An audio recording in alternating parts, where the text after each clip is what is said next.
से बड़े कोचिंग में जाने से हम थोड़ा दूर हटे। जो छोटे कोचिंग में जाएंगे तो हमें थोड़ा अच्छे से बताएंगे, समझ में आएगा।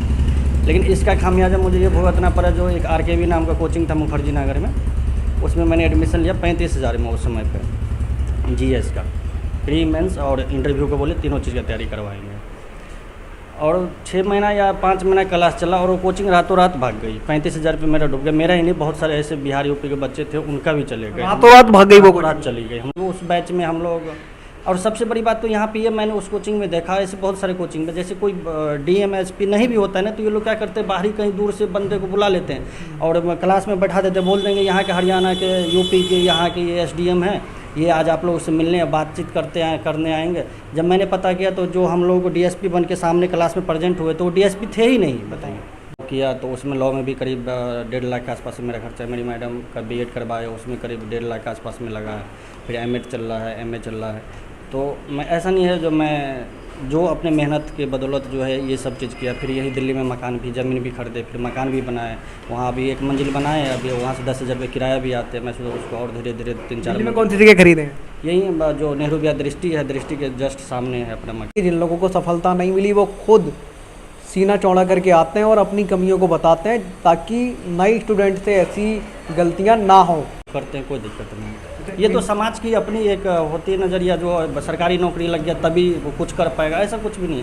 2019 में उनका सिलेक्शन हुआ था, तो अभी हमारे ही प्रखंड में DSP है जिनके साथ मैंने तैयारी किया था। तो ये है जो लगे हैं।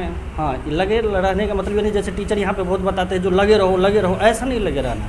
अब 10 साल बिता दिए। बहुत लड़के को हम अपने इसी समय देखे बहुत पागल हो गए, बहुत सुसाइड कर लिया। इसी गोपालपुर में 2-3 सुसाइड हुआ है। नमस्ते दोस्तों, मैं हूं शिवम दिवाकर और आपके लिए मुखर्जी नगर के सबसे ज़्यादा वीडियो बनाए हैं। आप लोगों ने इस चैनल पे 1,83,000 सब्सक्राइबर कर दिए हैं और मुझे पूरी उम्मीद है कि आप जल्दी ही 1,84,000 भी कर देंगे। आज की वीडियो में हमारे साथ में है प्रिंस जी। इनके ढाबा का नाम मैं आपको दिखाना चाहूँ तो है A1 रेस्टोरेंट और ये है गोपालपुर में। प्रिंस जी आए थे 2014 में UPSC की तैयारी करने मुखर्जी नगर बिहार से। अक्सर मुखर्जी नगर लाखों स्टूडेंट आते हैं, किसी का सपना पूरा होता है, जिनको UPSC में सफलता मिल जाती है और किसी को UPSC की तैयारी में सफलता नहीं मिलती। इन्होंने कई साल UPSC की तैयारी की लेकिन इनको UPSC की तैयारी में सफलता नहीं मिली। अब ये अपना रेस्टोरेंट चलाते हैं। इनके 2 हैं गोपालपुर में, एक यहाँ पे, एक थोड़ा सा आगे, लेकिन इन्होंने हार नहीं मारी। सबसे पहले मैं ये जानना चाहूँगा प्रिंस जी, आपने जब UPSC की तैयारी 2014 में शुरू की तो ऐसा ख्याल आपके मन में क्यों आया था कि हम दिल्ली चलते हैं और UPSC की तैयारी करते हैं चल के वहाँ पे? देखिए, हम लोग के तरफ अक्सर ये होता है। सबसे पहले तो आप जो भी हमें सुन रहे हैं, देख रहे हैं, उन सबको तहे दिल से मैं प्रणाम करता हूँ। और हमारे मैथिली में है पैर छू के गोर लागे छी। तो सबसे अच्छी बात यह है, जो जब भी हम लोग बाहर निकलते हैं तो एक DSP को देखते हैं, SP को देखते हैं, एक ऑफिसर को देखते हैं, तो अंदर से एक ख्याल आने लगता है, अरे नहीं, हम भी कर सकते हैं।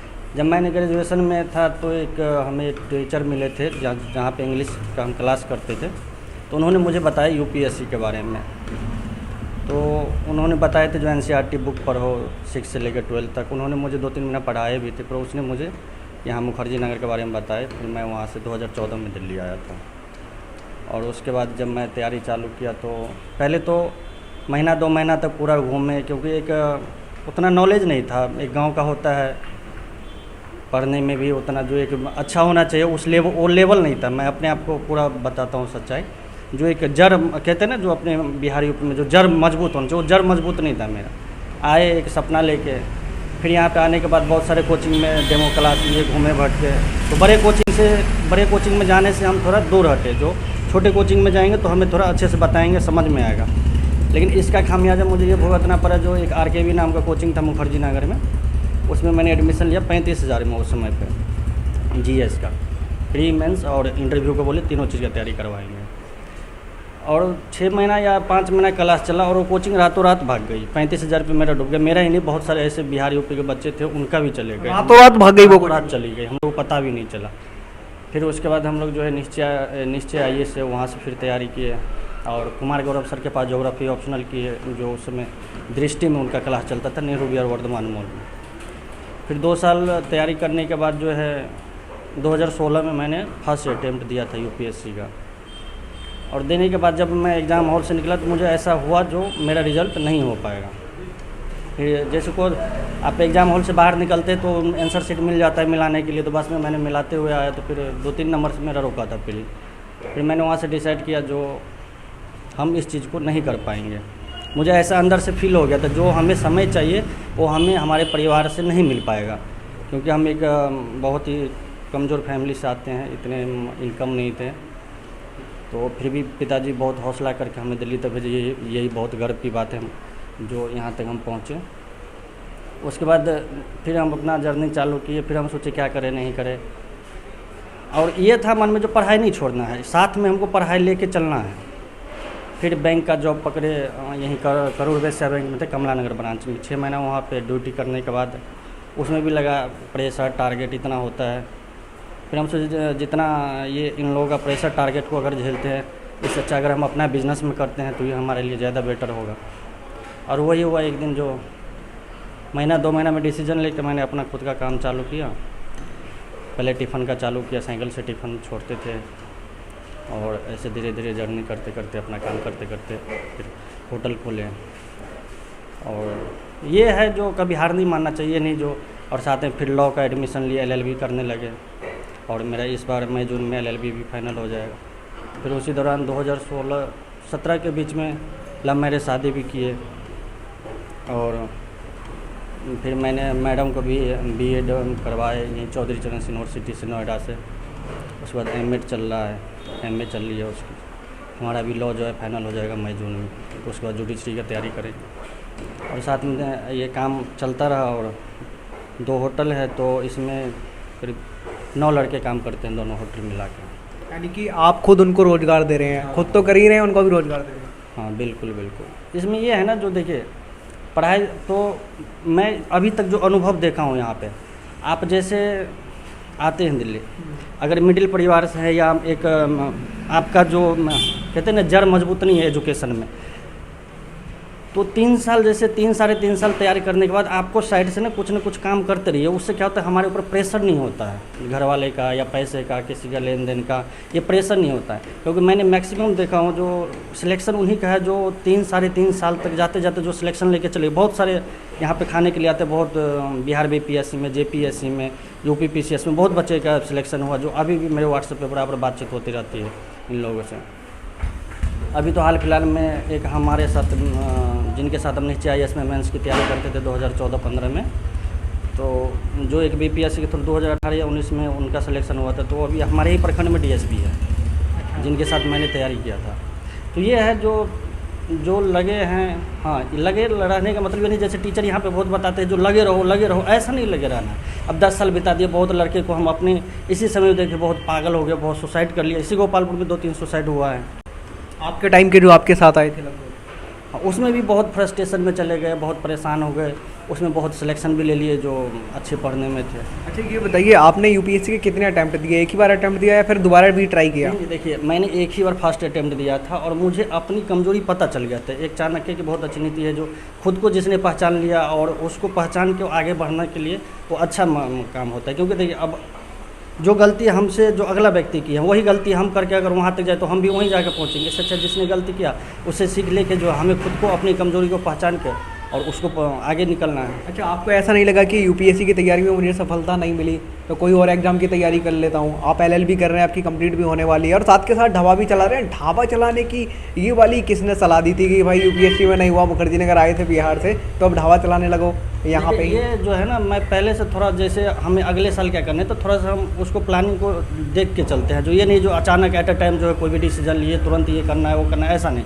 अब जैसे मैंने जब ढाबा का चालू किया तो मैं सोच लिया था जो अब मुझे क्या है UPSC की तैयारी किए हैं तो GS जो है ठीक ठाक है।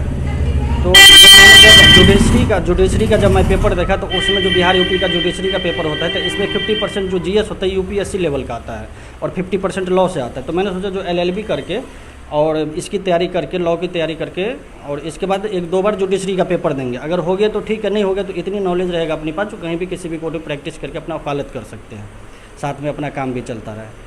तो ये चीज़ होता है। अब ये नहीं जो क्या बहुत सारे स्टूडेंट को देखते हैं जो यहाँ पे आते हैं भटक जाते हैं, कोचिंग के पीछे एकदम भरमार भीड़ लगा देते हैं और जबकि हकीकत ये है, जो आपको जब एक रास्ता पता चल जाता है तो आप खुद भी तैयारी कर सकते हैं। और अगर कोई बहुत सारे लोग मुझे पूछेंगे जो आप फिर क्यों नहीं करते रहे, तो मेरा ये कमजोरी ये भी था, जो मुझे पढ़ने में भी उतना ये नहीं रहता था उस समय पे, जो जैसे बहुत लोग लड़के होते ना पढ़ते रहे। आप ये समझ गए थे कि जब आपने अटेम्प्ट दिया तो आपको ये समझ आ गया था कि मेरे बस की बात नहीं है, तो आसपास के लोगों ने या गांव वालों ने ये नहीं कहा कि यूपीएससी की तैयारी करने गए थे ढाबा चलाने लग गए थे? कि ऐसा कुछ भी नहीं है, हमारे गाँव का ऐसा कोई माहौल नहीं है।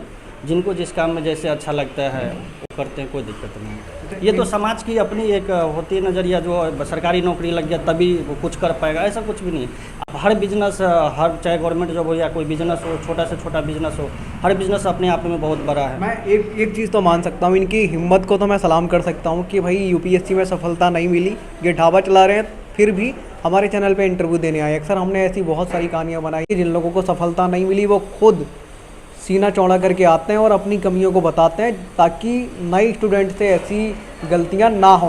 अक्सर बहुत सारे स्टूडेंट यही कमियां छुपा लेते हैं, अपने छोटे भाई बहन और दूसरे लोगों को बताते नहीं हैं, इस वजह से और गलतियां होती रहती हैं। अगर आपकी भी कोई ऐसी कहानी है, आप मुखर्जी नगर रहते हैं, मुखर्जी नगर के आसपास रहते हैं, तो हमारे चैनल पे शेयर करने के लिए आ सकते हैं। इंस्टाग्राम पे आप मुझे मैसेज कर सकते हैं, मेरी इंस्टाग्राम आईडी है शिवम दिवाकर के नाम से। प्रिंस जी, आप कुछ कहना चाह रहे थे?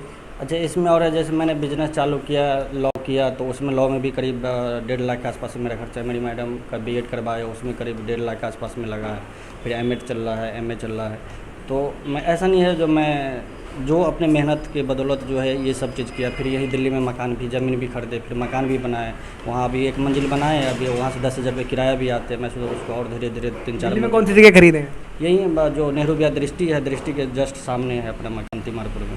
वाह, बहुत बढ़िया। यूपीएससी की तैयारी करने आए थे, सफलता नहीं मिली तो इन्होंने ढाबा चलाना शुरू किया, हिम्मत नहीं हारी और इन्होंने लव मैरिज शादी भी की थी। दोनों लोग मिलजुल के रहते हैं। और तो और सबसे बड़ी बात इन्होंने अभी जो बताई कि 9 लड़कों को इन्होंने खुद से रोजगार दे रखा है। अब इनका घर भी दिल्ली में है, इन्होंने इसी ढाबे से खरीदा है। अच्छा, 9 लोगों को कितनी कितनी सैलरी देते हैं?